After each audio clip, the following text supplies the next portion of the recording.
اعوذ باللہ من الشیطان الرجیم بسم اللہ الرحمن الرحیم یا ربی صلی وسلم دائما ابدا علی حبیبک خیر خلق کلہم والحبیب الذی ترجو شفاعۃ لکل حول من الاحوال مقتحم۔ شہر رمضان کی مبارک لیل و نہار چل رہے ہیں۔ ہمارا آج الصوم حضرت حکیم الامت کی کتاب 10ویں جلد کی 8واں درس ہے۔ اس میں حضرت نے شروع تو جو اجر کا ذکر ہے اور اللہ پاک نوازتے ہیں اپنی عبادات کے اوپر،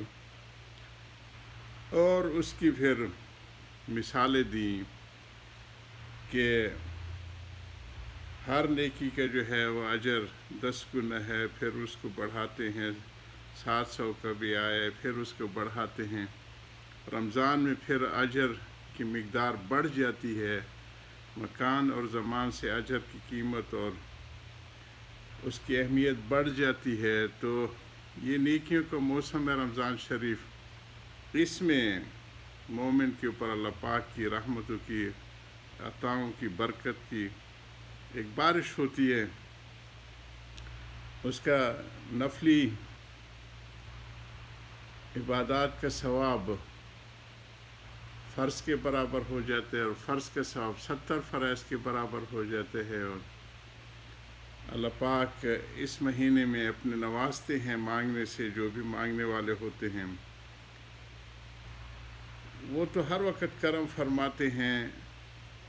اسی کی کرم فرمانے کے اوپر مکمل حضرت کا تجزیہ ہو رہا ہے کہ وہ کرم، اور خود رمضان کی جو فرمائے لعلکم تتقون جو ہے آیت شریفوں میں آخری، کہ تقوی حاصل ہو جائے، تو تقوی والوں پہ اللہ کا انتہائی کرم ہوتا ہے، اور اس کے حصول کے لیے یہ سارے اعمال اور سارے چیزیں، یہ جو اس میں حضرت فرما رہے ہیں کہ دو چیزیں جو ہیں کہ جہاں اجر بتائے گئے ہیں یہ، اور جہاں سزا بتائی گئی ہے گناہوں کے اوپر، یہ ابتدا میں تاکہ جیسے طالب علموں کو کچھ انعام دیا جاتا ہے اور کچھ کو سزا دی جاتی ہے، اس طرح کی ہے۔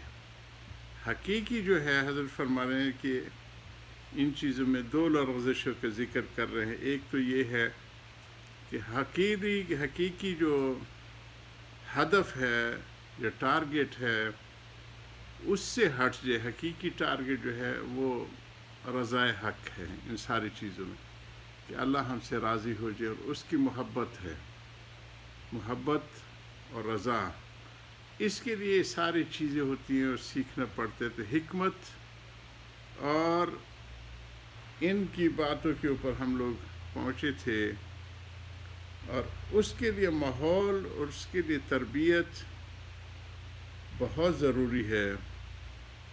اس کے بغیر وہ چیز نہیں ہے کہ تقوی والے، ایک تو زمان ہے، مکان ہے، وہاں اللہ کی بارش ہوتی ہے، لیکن جو نفوس کی تربیت ہوتی ہے وہ تو خود بخود نہیں ہوتی۔ اس کے لیے معیت صادقین کی بہت اہمیت ہوتی ہے، انبیاء کی، محققین کی۔ یہ ساری باتیں اس پہ آ رہی ہیں کہ ایک جو غلطی یہ ہے کہ ہمارے متوسط دینی طبقہ کہیں یا ابتدائی قسم کے علماء کا طبقہ کہیں، وہ اعمال کی حکمتوں میں پڑ جاتا ہے، اور لوگوں کی جو ہے ان پہ حکمتیں بتانے، اور اس میں تو وہ اصل ہدف سے ہٹ جاتے ہیں اور کیل و کال میں پڑ جاتے ہیں۔ اس کو کل ہم نے ابن رجب رحمہ اللہ کے قول عربی کا ڈالا تھا، لیس العلم بکثرت روایہ او مقال، یہ کیل و کال اور بحث مباحثے اور روایتوں کو یاد کر لینے سے علم نہیں حاصل ہوتا، وہ نور ہے۔ اسی سے اللہ پاک ہدایت عطا فرماتے ہیں، اسی سے اللہ پاک کاموں کو بناتے ہیں. تو اس کے لیے یہ ساری چیزیں ہیں اور سیکھی جاتی ہیں. اس کے ابتدائی حصہ تو کسبی ہے، وہ سیکھنے سے تعلق رکھتا ہے. جیسے کہ پودے کی ابتدا سے ان کو وہ کرتے ہیں، ٹرمنگ کرتے ہیں، اور وہ تب جا کے کہیں پھلدار ہوتا ہے یا سایہ دار ہوتا ہے. اگر اس کی کوئی نگہبانی کرنے والا نہ ہو تو ایک جھاڑی ہو جاتی ہے، نہ اپنے فائدے کی ہوتی ہے نہ دوسروں کی فائدے کی ہوتی ہے. یہی حال تقریباً اس کا انسانوں کی انسان سازی کے ساتھ ہے. اس کو بھی ایک مربی کی ضرورت ہوتی ہے کہ انسانیت کے اونچے معیار کے اوپر آ جائے. اور ابتدا میں اللہ پاک نے انبیاء علیہ السلام کی وہ ذات اقدس ان کی رہنمائی کے لیے اور وحی کے ساتھ اللہ پاک نے وہ تربیت کے انتظامات فرمائے. اور آخری نبی سرکار دو عالم صلی اللہ علیہ وسلم خاتم النبیین وہ تشریف لائے، اور قرآن جیسا مکمل نسخہ ہدایت کا وہ اپنے ساتھ دے کے گئے. تو اس کے اصل نور کو حاصل کرنا اور نور الظہور اور نور الصدور کی منزل کو طے کرنا، یہ پھر ان حضرات کی جوتیوں کے جو رضائے حق ہوتی ہے وہ اہل حق کی معیت کے ساتھ جڑی ہوئی ہوتی ہے، وہ خود بخود وجود میں نہیں آتی. تو یہ ساری چیزیں حضرت اس کی بتا رہے ہیں کہ ہمارے ابتدائی طبقہ جو ہے دینی، وہ احکام کی حکمت اور علتیں میں اور اس میں پڑ جاتے تو وہ بھی خطرناک ہوتا ہے، کیونکہ بہت سی چیزیں وہ اپنے دماغ سے گھڑتا ہے جو مرضی مولا سے ہٹ کے ہوتی ہے، تو اس لیے اور زیادہ خطرناک ہوتی ہے. اسی کو حضرت فرما رہے ہیں ہم تقریباً 99 صفحے پہ پی ڈی ایف فائل کی، اور جو ہماری ہارڈ کاپی ہے اس کی 117 صفحے ہے. جب اصول طے ہو جائیں تو فروع خود بخود ان کے تابع ہیں.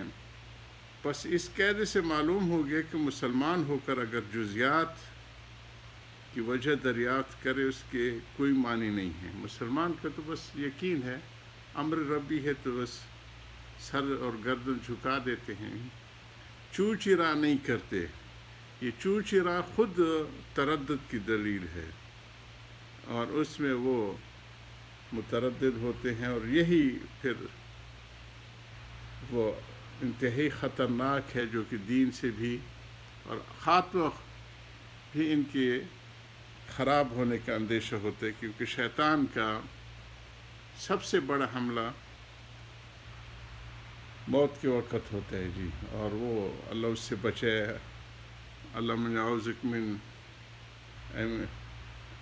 اعوذک یتخبطنی شیطان عند الموت. اے اللہ میں پناہ چاہتا ہوں کہ شیطان موت کے وقت، جیسے بچے یہاں پہ فٹ بال کھیلتے ہیں نا تو کک مارنے کو یہاں ہمارے خلیجی علاقے میں کہتے ہیں خبت، مارو اس کو کک، تو گیند کی طرح ہمارے ساتھ کھلواڑ نہ کرے موت کے وقت.